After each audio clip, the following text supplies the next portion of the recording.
What's the most shameless double standard you've ever encountered?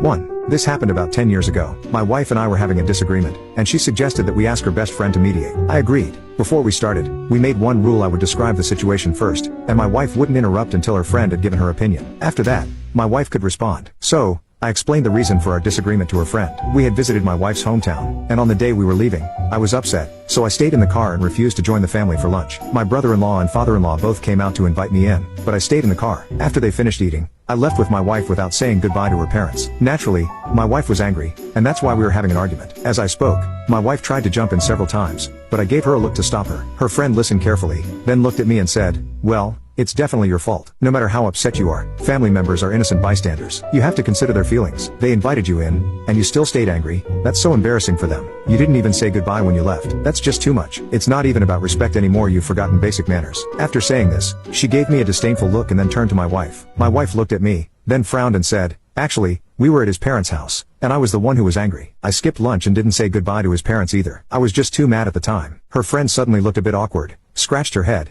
and then said to me, "Well, in that case, it's still your fault. Your wife felt hurt and lonely at your parents' house. You should have comforted her. You're the man here, after all."